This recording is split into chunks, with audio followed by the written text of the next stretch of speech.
जी, बिस्मिल्लाहिर्रहमानिर्रहीम। आवाज़ आ रही है आप लोगों को?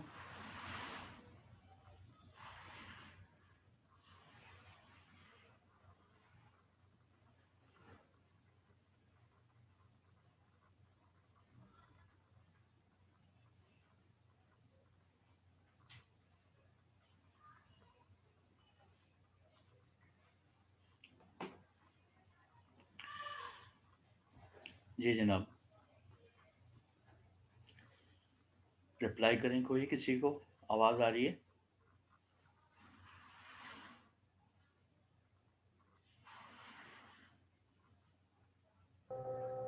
जी सर, आ रही है। ठीक है।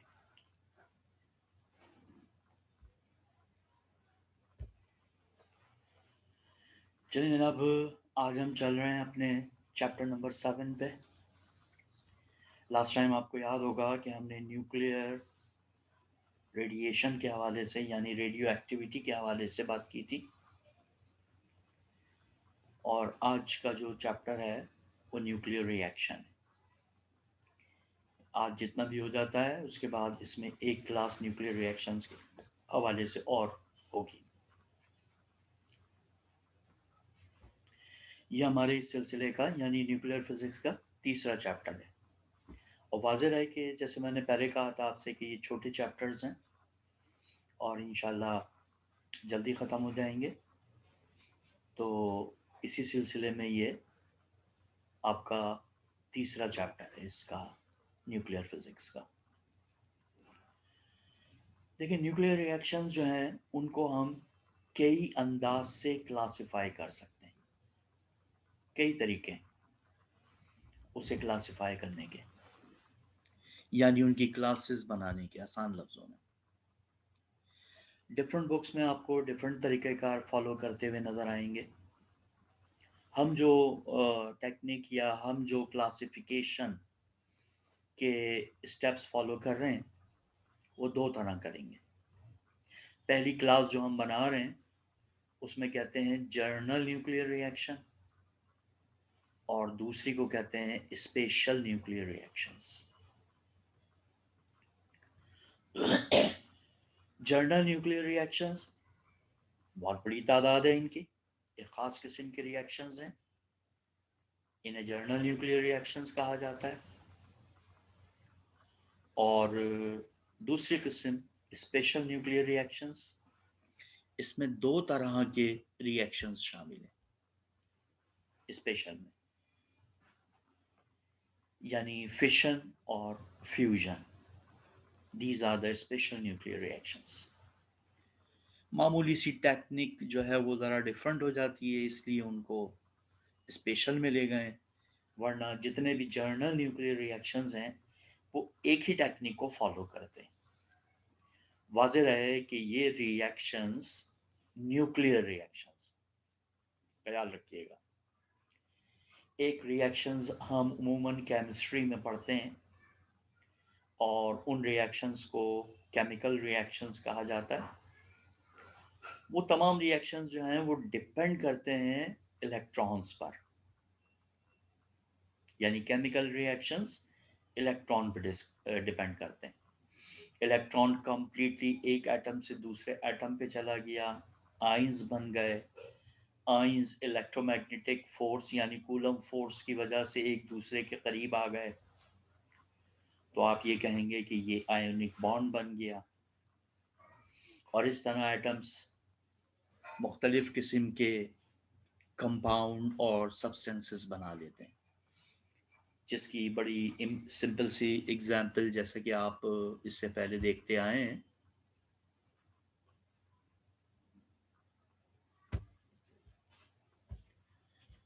कि सोडियम में से एक इलेक्ट्रॉन चला गया और क्लोरीन ने वो इलेक्ट्रॉन ले लिया और दोनों एक दूसरे के करीब आके आयोनिक बॉन्ड बना लिया, तो सोडियम क्लोराइड बन गया। सोडियम क्लोराइड हमारी बेइंतहा यूज़ में होता है सारी ज़िंदगी, खाने का नमक जिसे हम कहते हैं।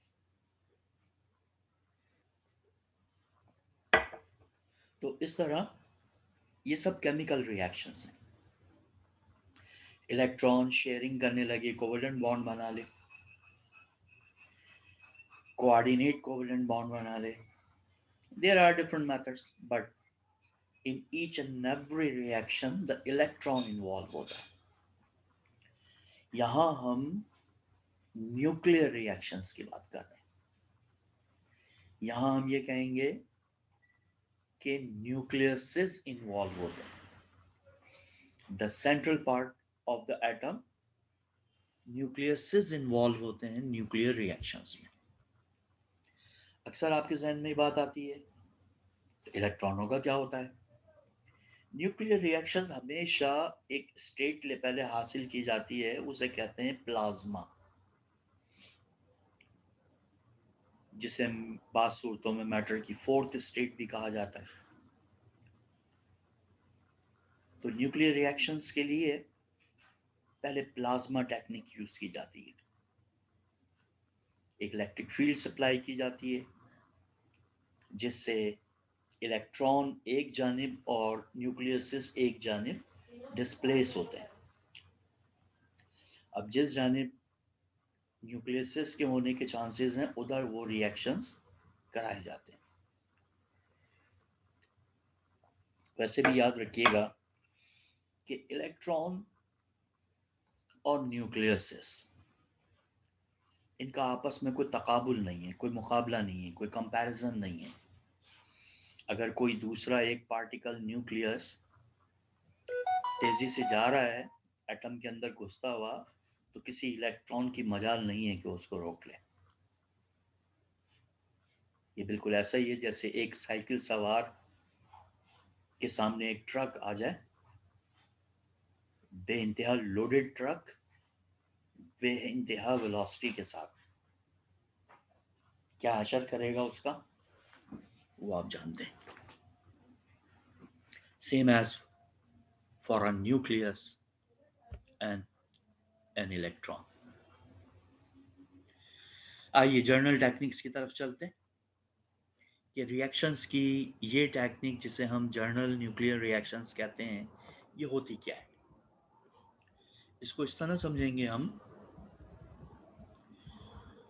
कि the reaction which follows the journal techniques, ऐसे रिएक्शंस जो जर्नल टेक्निक्स को फॉलो करते हैं वो जर्नल न्यूक्लियर रिएक्शंस कहलाते हैं.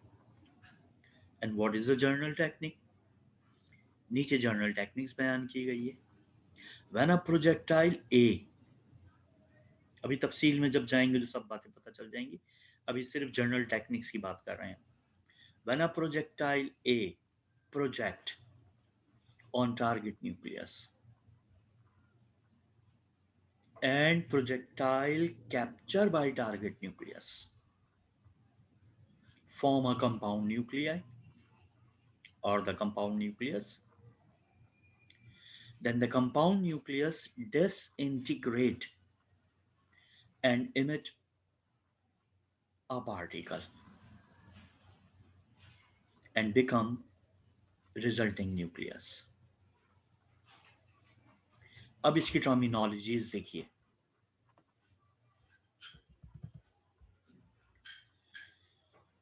ए एक पार्टिकल है जिसका नाम है प्रोजेक्टाइल. इसे फेंकते हैं हम एक किसी न्यूक्लियस के ऊपर. न्यूक्लियस इस प्रोजेक्टाइल को कैप्चर कर लेता है, पकड़ लेता है. जैसे ही ये प्रोजेक्टाइल पार्टिकल न्यूक्लियस से कैप्चर हो जाता है तो ये दोनों मिलकर एक स्टेज बना लेते हैं जिसे कहते हैं कंपाउंड न्यूक्लियाई. यानी जैसे ही किसी टारगेट न्यूक्लियाई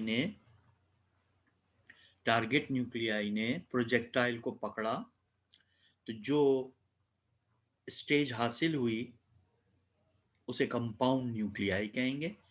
इंटरमीडिएट स्टेज है, ये दरमियान की स्टेज है. बाद सूरतों में लिखते हैं, बाद सूरतों में नहीं लिखते, लेकिन जर्नल टेक्निक्स इसी तरह बताई जाएगी. अब ये कंपाउंड न्यूक्लियाई डिसइंटीग्रेट होता है, टूटता है, हमेशा टूटेगा. एक पार्टिकल बाहर से उसने पकड़ लिया है या एक पार्टिकल बाहर से उसमें दाखिल हो गया है। अब अंदर की कैफियत आप जानते हैं फिर क्या हुई होगी। यानी कंपाउंड न्यूक्लियाई बहुत ही मामूली वक्फे के लिए और एक ऐसी स्टेज जिसमें कोई एक्सटीरियर यानी बाहर का कोई पार्टिकल उसके अंदर दाखिल हो गया है, एनर्जी का बेड़ा गर्क हो जाता है। ऐसा होने से अंदर बहुत चेंजेस आ जाती हैं जिससे वो पार्टिकल फौरी तौर पर कोई और पार्टिकल बाहर फेंक देता है। यानी कंपाउंड न्यूक्लियाई एक पार्टिकल को बाहर फेंक देगा। जैसे ही बाहर फेंकेगा वो पार्टिकल क्या लाएगा, दिस वन बी, और जो बच जाएगा वो रिजल्टिंग न्यूक्लियस। अब देखिए इसमें ए प्रोजेक्टाइल है, एक्स टारगेट न्यूक्लियाई है, सी कंपाउंड न्यूक्लियाई है, बी इमिटिंग पार्टिकल है, वाई रिजल्टिंग न्यूक्लियस है।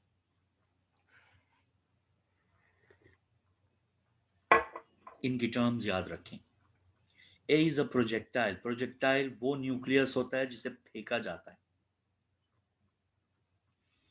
एक्स वो टारगेट न्यूक्लियाई होता है जिसके साथ रिएक्ट करा रहे हैं उस प्रोजेक्टाइल को। जैसे ही दोनों आपस में मिलते हैं कंपाउंड न्यूक्लियाई, कंपाउंड न्यूक्लियाई फौरी तौर पे एक पार्टिकल बाहर फेंक देता है और जो बच जाता है वो resulting nucleus. This is called the journal techniques. इस टेक्निक को जर्नल टेक्निक कहते हैं और हम इसको, जो भी रिएक्शन इसको फॉलो करता है वो जर्नल न्यूक्लियर रिएक्शन कहलाता है। तफसील देखिए, इसी रिएक्शंस में मैंने आपको तफसील बताई कि ए को प्रोजेक्टाइल कहा गया है, टारगेट न्यूक्लियाई को एक्स कहा गया है, एनी एलिमेंट, कोई भी एलिमेंट हो सकता है, कोई भी न्यूक्लियस हो सकता है। सी इज अ कंपाउंड न्यूक्लियस, थोड़ा सा कंफ्यूजन आता है सी फॉर द कार्बन, लेकिन मजबूरी है कि यहाँ हम इसको सी ही लिखते हैं, कंपाउंड न्यूक्लियस। तो ख्याल रखिएगा कि रिएक्शन जब लिखे जाएंगे और उसमें सी आ रहा होगा इस, तो वो कार्बन को जाहिर करेगा। ठीक है, कुछ भी हो सकता है, ये डिपेंड्स अपॉन द वो पार्टिकल, यानी टारगेट न्यूक्लियाई क्या है और प्रोजेक्टाइल क्या है। वाई रिजल्टिंग न्यूक्लियस जो बना है, बी इमिटिंग पार्टिकल। ये रिएक्शन की लिखने की तरीक़ाकार है। इंटरैक्टिंग पार्टिकल कहलाते हैं ये दो, और इन दो को हम प्रोडक्ट कहते हैं। इंटरैक्टिंग पार्टिकल एंड प्रोडक्ट, ये मिलते हैं, ये बनते हैं, और दरमियान में एक स्टेज ज़रूर आती है जिसे कंपाउंड न्यूक्लियाई कहते हैं। बाद सूरतों में लिखी जाती हैं, बाद सूरतों में नहीं लिखी जाती, इससे परेशान होने की ज़रूरत नहीं। The reaction also write down this time, और the reaction can be written as following. यही रिएक्शन जो ऊपर लिखा हुआ है इसे ऐसे भी लिख सकते हैं। इसमें कंपाउंड न्यूक्लियाई नहीं दिखाया गया इस हिस्से में। ये प्रोजेक्टाइल है, ये इमिटिंग पार्टिकल है। ये वो है जो न्यूक्लियस पे मारा जा रहा है, ये वो है जो न्यूक्लियस ने फेंका है बाहर। ये टारगेट न्यूक्लियाई है, ये बनने वाला न्यूक्लियस है। यानी अगर आपको कोई रिएक्शन इस अंदाज से भी लिखा हुआ नजर आए तो भी इसका मतलब यही होगा। This is called the journal nuclear reaction. आइए कुछ एग्जांपल्स देखते हैं इसकी। Some examples of journal nuclear reaction.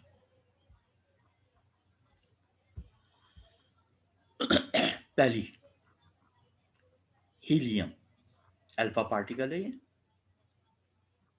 ऐसा न्यूक्लियस, इसमें इलेक्ट्रॉन नहीं है दो, ये प्रोजेक्टाइल। बेरिलियम पर हिट किया गया, बेरिलियम ने हीलियम के न्यूक्लियस को पकड़ लिया, क्या बना? Compound nuclei. बिल्कुल सही है, लेकिन यहाँ कंपाउंड न्यूक्लियाई जाहिर नहीं कर रहा सी, यहाँ कार्बन ही जाहिर कर रहा है। वजह, जब 4 प्रोटॉन इसमें और 2 प्रोटॉन इसमें आपस में मिल जाएंगे तो 6 प्रोटॉन हो जाएंगे और इसका मास नंबर 13 हो जाएगा। जैसे ही ये इसके अंदर दाखिल हुआ, ये न्यूक्लियस इस न्यूक्लियस में दाखिल हुआ, अब कंपाउंड स्टेज जो बनी है वो बनी है 6C13, कार्बन का एक ऐसा एटम, ऐसा न्यूक्लियस जिसका चार्ज नंबर 6 यानी कार्बन एंड मास नंबर 13 है। अब ये कार्बन क्योंकि इंटरमीडिएट स्टेज में, इसने फौरी तौर पे एक न्यूट्रॉन बाहर फेंक दिया, न्यूट्रॉन बाहर फेंक दिया। न्यूट्रॉन के बाहर फेंकने से क्या बच गया?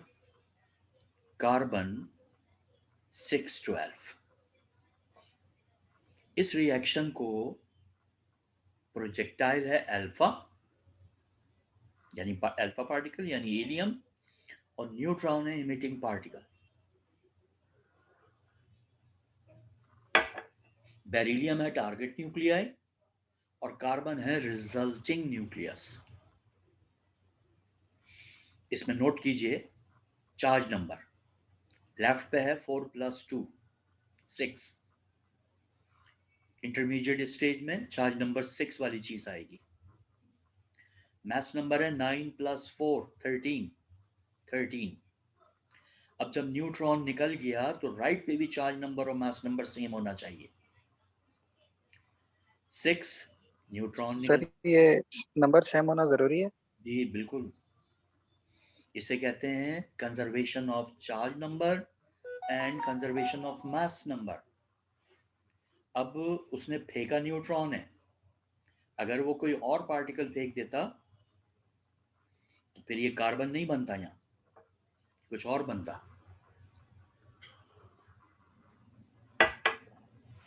6C12 है ये, इधर भी 6+0 6, 12+1 13। हमेशा ये बात देखना बहुत ज़रूरी है कि the charge number and mass number should be conserve. अब मैं इस रिएक्शन को क्या कह सकता हूँ?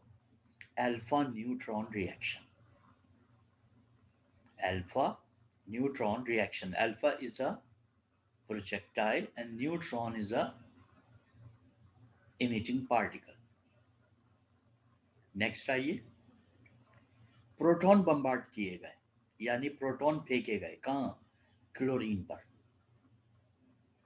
1735 क्लोरीन ने प्रोटॉन को पकड़ लिया। क्लोरीन के न्यूक्लियस ने प्रोटॉन को कैप्चर कर लिया। Here proton is a projectile and chlorine is a target nuclei. Projectile हमेशा छोटे होते हैं, छोटे न्यूक्लियस होते हैं। आसान लफ्ज़ों में आप ये कह सकते हैं कि जो प्रोजेक्टाइल हैं वो सिर्फ चंद ही चीज़ें हैं, यानी alpha particle, proton, neutron, deuteron, tritium यानी हाइड्रोजन के आइसोटोप्स, और गैमा रेस। ये सब क्या हैं? ये सब प्रोजेक्टाइल के तौर पे यूज़ होते हैं, और निकलने वाले पार्टिकल भी मोस्टली यही होते हैं। तो प्रोजेक्टाइल हमेशा लाइट न्यूक्लियाई होगा, और लाइट न्यूक्लियाई होगा जैसे कि आपको यहाँ नज़र आ रहे हैं।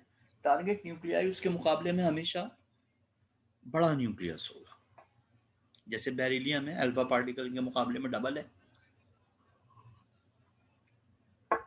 क्लोरीन देखें प्रोटॉन के मुकाबले में 1735, जब ये प्रोटॉन इसने पकड़ लिया, कैप्चर कर लिया, क्या बना?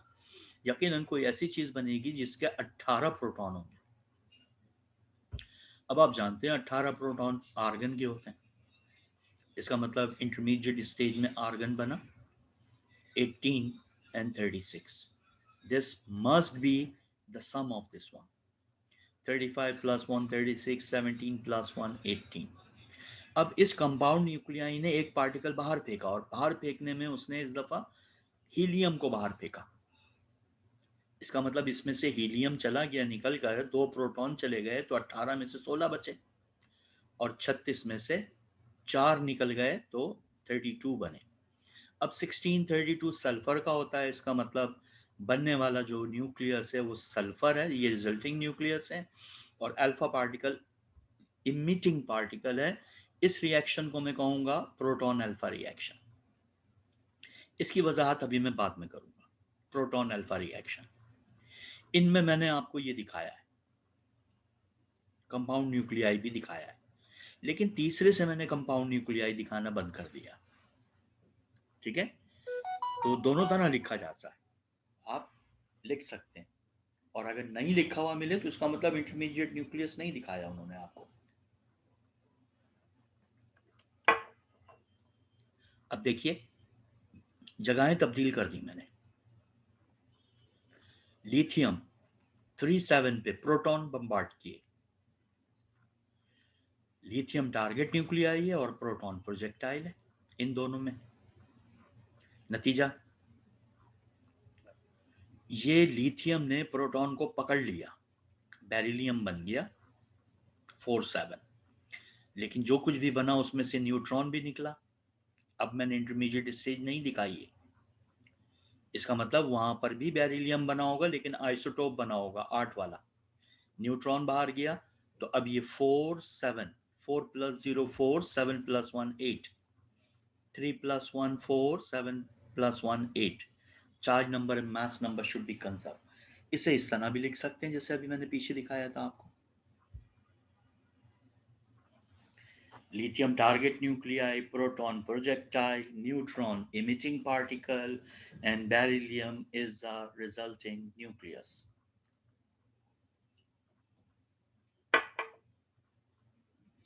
चौथे पे आइए। अब बेरिलियम पे प्रोटॉन बम्बार्ड किए गए। बेरिलियम पे प्रोटॉन बम्बार्ड किए, पहले मैंने टारगेट न्यूक्लियाई लिख दिया, बाद में मैंने प्रोजेक्टाइल लिखा। जगहें तब्दील हो सकती हैं, बिल्कुल हो सकती हैं। मैं पहले प्रोटॉन लिख दूं, बाद में वो proton is a projectile, light nuclei is a projectile. Capture हो गया। 4 और 1 5 कंपाउंड न्यूक्लियाई नहीं दिखाया है, लेकिन जो भी होगा 5 वाला होगा। 5 बोरॉन होता है तो बोरॉन आएगा यहाँ बीच में, मैंने लिखा नहीं। 9 1 10, उसमें से अल्फा पार्टिकल बाहर चला गया।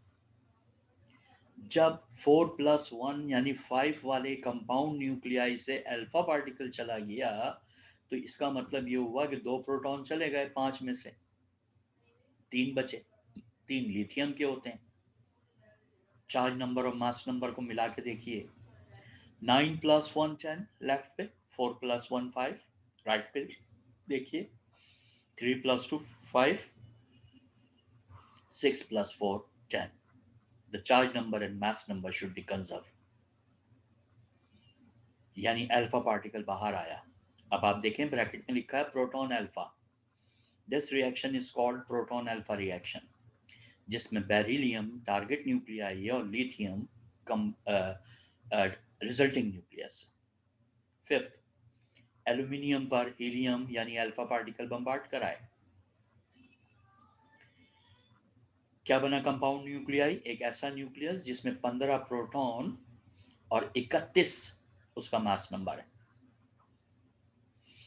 एक न्यूट्रॉन बाहर गया, 15 प्रोटॉन्स रहे और 31 मास नंबर था। एक न्यूट्रॉन के जाने से 30 रह गए। 15 30 चार्ज और मास नंबर बनता है, फास्फोरस का होता है P। 1530 plus emitting particle neutron, आपके राइट पे भी लिखा हुआ है। वही रिएक्शन इस तरह भी लिखेंगे, इसे कहेंगे alpha neutron reaction. Number 6, nitrogen के ऊपर अल्फा पार्टिकल यानी हीलियम बम्बार्ड किए गए तो जो कुछ भी बनेगा उसमें से एक पार्टिकल बाहर आएगा, वो प्रोटॉन है, और जो बचा oxygen. 7 2 9 14 plus 4 20 18 sorry 819 17 plus 1 18 oxygen 8O17 बना अल्फा प्रोटॉन रिएक्शन कहलाएगा target nuclei nitrogen and oxygen is a resulting nucleus मेरे ख्याल है बहुत अच्छी तरह समझ गए होंगे आप सब एक जैसी टेक्निक हैं चार चीज़ें हैं उसके अंदर पांचवी भी दिखा सकते हैं यानी सर कंपाउंड ये काइंडली रिपीट कर दें। कौन सा वाला सही लास्ट वाला बता दें जरा। हाँ।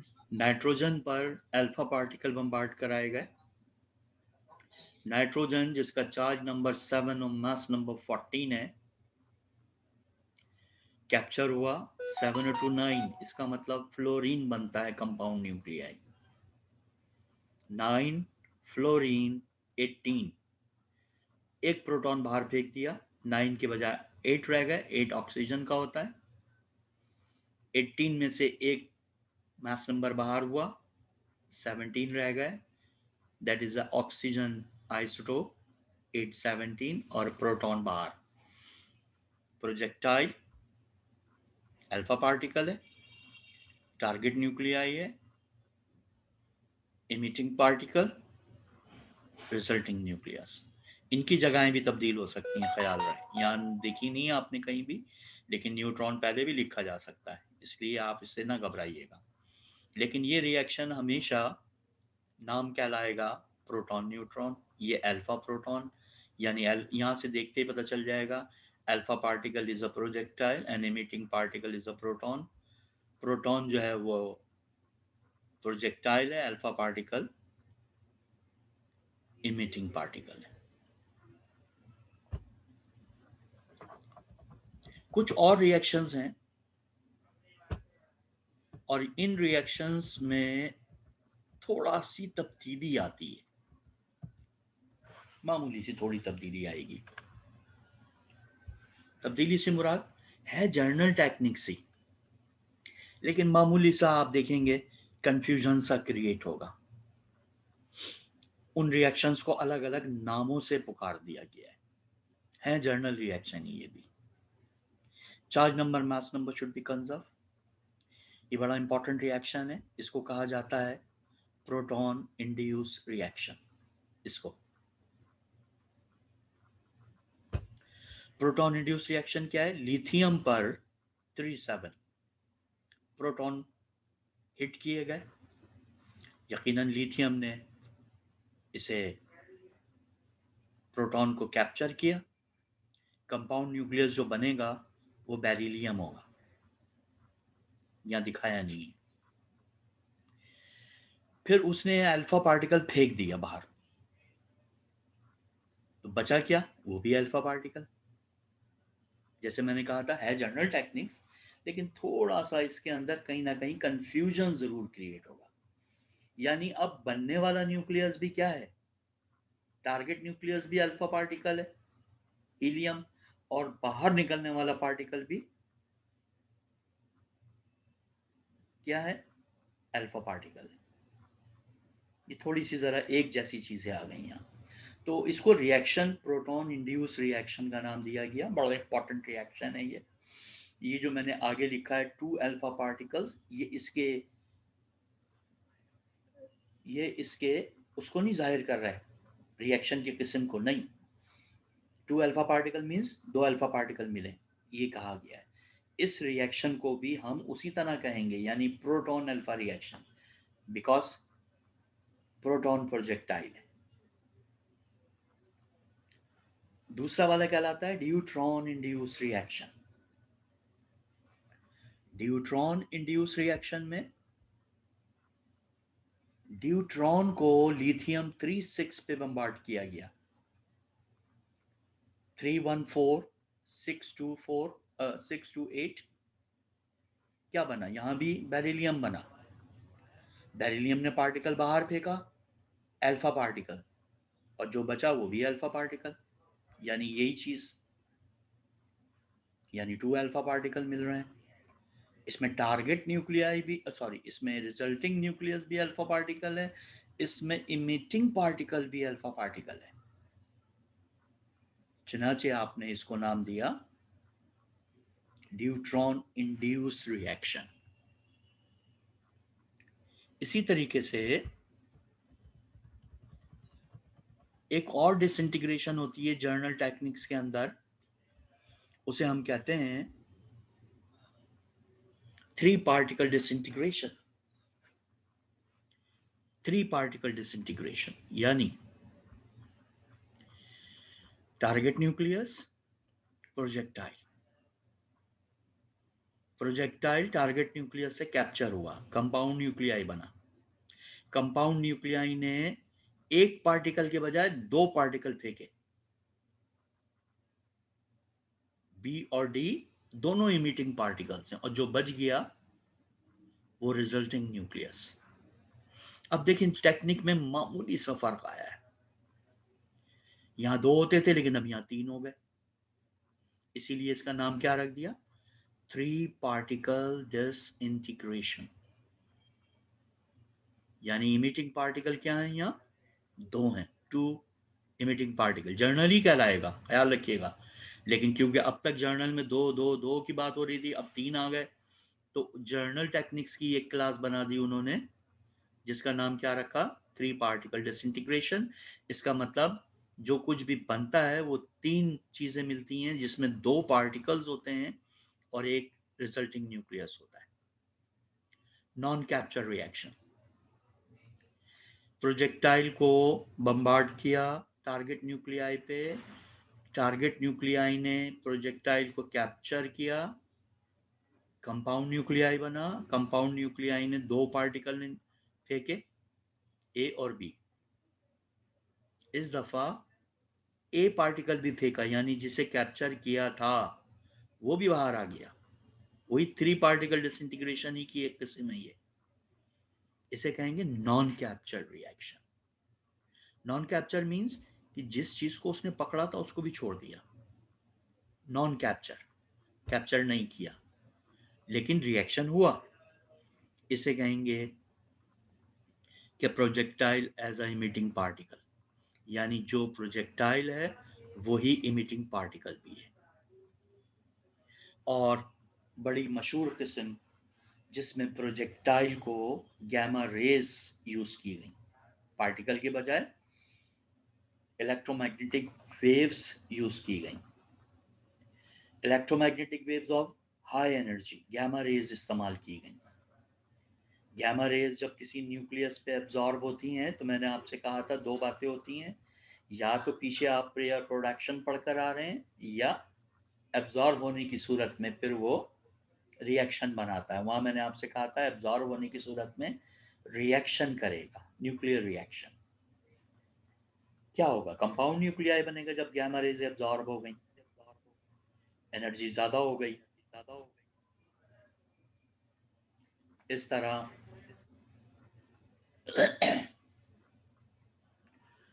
एक पार्टिकल इमिट हुआ और रिजल्टिंग न्यूक्लियस बना। इसे एक मखसूस नाम दिया जाता है इस रिएक्शन को, photo disintegration. Photo disintegration, photo means gamma rays, electromagnetic waves. अब यहाँ एक बात जर्नली याद रखेंगे आप, और वो बात यह है कि प्रोजेक्टाइल लिस्ट, भाई यही 4-5 चीजें हैं प्रोजेक्टाइल में।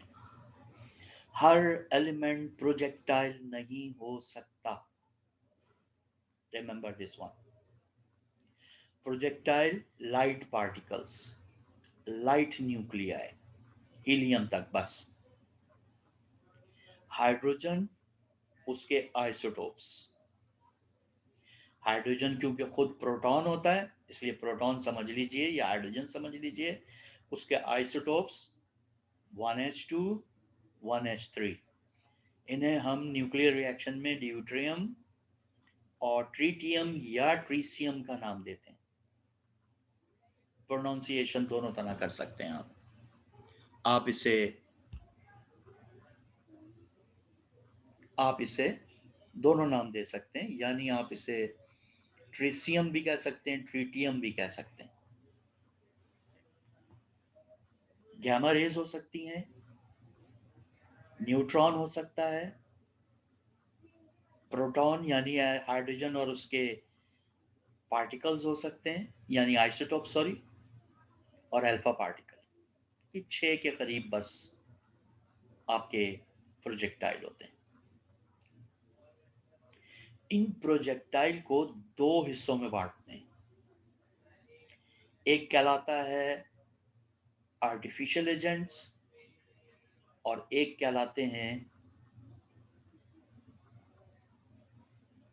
Natural agents. Natural and artificial, क्या फर्क है?